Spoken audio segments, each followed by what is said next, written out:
গা ছমছমে ভূতের গল্প নয়, বরঞ্চ যুগ যুগ ধরে মনের মধ্যে চাপা দীর্ঘশ্বাস বয়ে নিয়ে বেড়ানো এক বঞ্চিত প্রেতাত্মার হাহাকারের কাহিনী, যা পড়লে ভয়ের বদলে মনের কোণে জমে ওঠে তার প্রতি অনুকম্পা।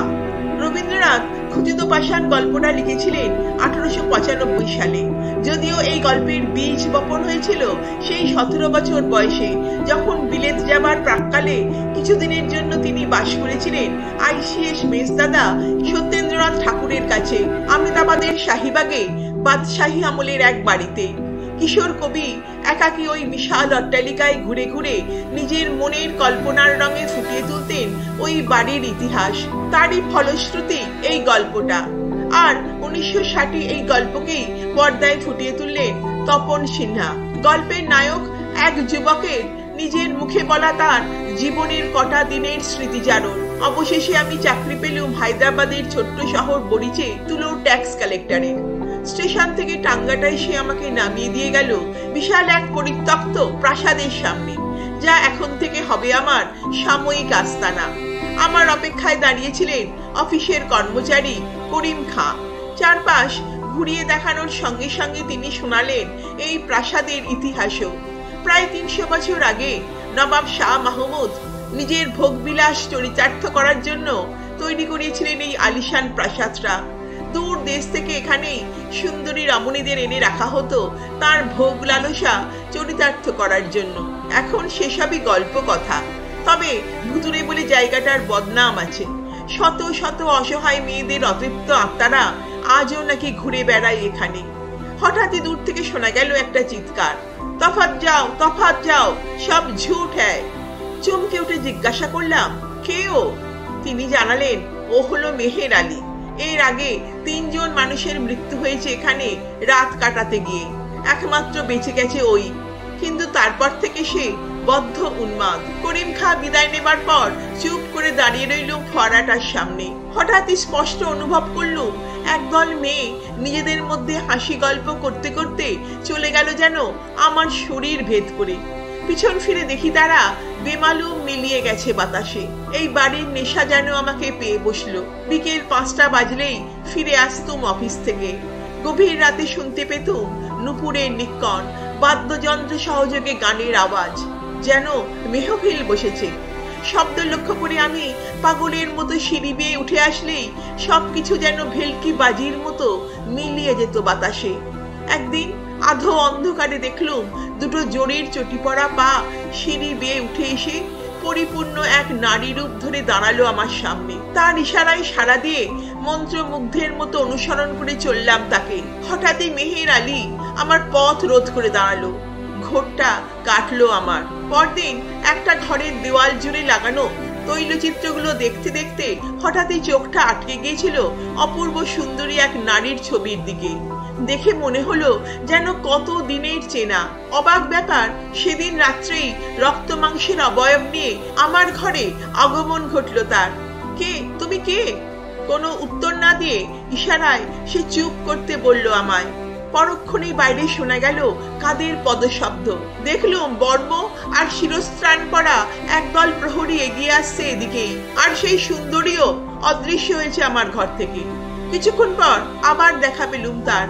দুজনে মুখোমুখি হয়ে বসলুম সিঁড়ির ওপর। পরদিন সকালে আমার চাকরেরা আমায় আবিষ্কার করেছিল সিঁড়িতে ঘুমন্ত অবস্থায়। অফিসের কাজে আর মন বসে না। সারাটা দিন কাটে শুধু ওর কথাই চিন্তা করে। ভাবি কখন রাত ঘনাবে আর আবার দেখা পাবো তার। প্রতি রাতেই সে আসে, কিন্তু কোনো কথা বলে না। সন্ধে হলেই যেন প্রাণবন্ত হয়ে ওঠে এই পরিত্যক্ত হাভেলিটা। মেহফিল শুরু হয়। দূর থেকে বিভোর হয়ে দেখি নর্তকীদের অপূর্ব নৃত্যশৈলী। সেদিন রাত্রে জানলা দিয়ে পূর্ণচন্দ্রের দিকে তাকিয়ে থাকতে থাকতে কখন যেন ঘুমিয়ে পড়েছিল। হঠাৎই ঘুম ভেঙে দেখলুম প্রথম দিনের দেখা সেই মেয়েটি এসে দাঁড়িয়েছে আমার সামনে, আর ইঙ্গিতে আমাকে বলছে ওকে অনুসরণ করতে। সম্মোহিতের মতো তার পিছু পিছু কত অলিন্দ পার হয়ে সবার দৃষ্টি এড়িয়ে অবশেষে এসে পৌঁছলুম জেনানা মহলের সামনে।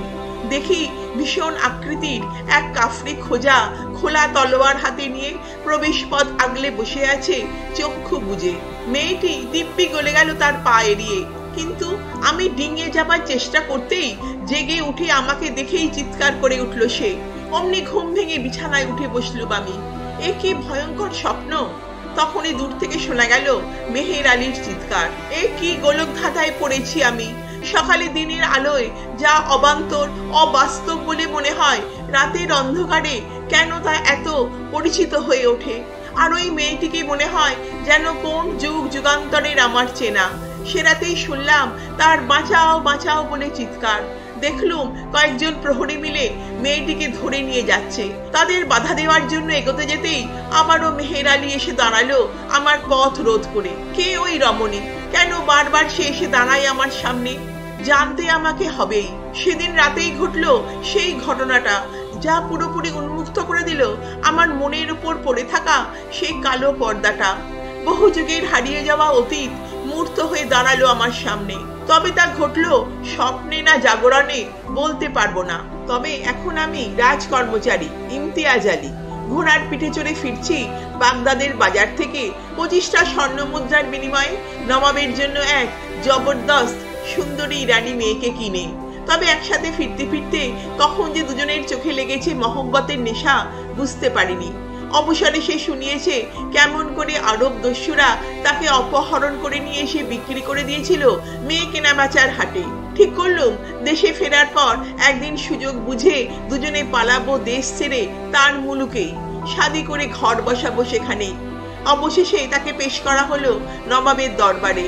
জায়গা হলো তার শাহী হারেমে। সবার চোখে নিয়ে নিভৃতে দেখা হতো আমাদের। সাহস করে একদিন ঢুকেও পড়লাম হারেমে, কিন্তু বেরোতে গিয়েই হলো মুশকিল। ডিঙোতে গিয়ে প্রহরীর পায়ে পা লাগতেই সে জেগে উঠে হুলস্থুল বাঁধিয়ে দিল। আমাদের বন্দি করে আনা হলো নবাবের কাছে। তারপর নবাবের হুকুমে প্রহরীরা তাকে টানতে টানতে নিয়ে চললো কারাগারে নিক্ষেপ করার জন্য। আর হতভাগ্য আমাকে ঘোড়ার পিঠে দড়ি দিয়ে বেঁধে ছেড়ে দিতেই ঘোড়া আমাকে নিয়ে ছুটলো কোন অচেন দেশের দিকে জানি না। করিম খাঁ জঙ্গলের মধ্যে থেকে উদ্ধার করে এনেছিলেন আমায়। সকলের অনুরোধে চাকরি ছেড়ে ফিরে যাচ্ছি আমি। কানে তখনও বাজছে তার আর্তনাদটা, মুঝে ছোড় দো।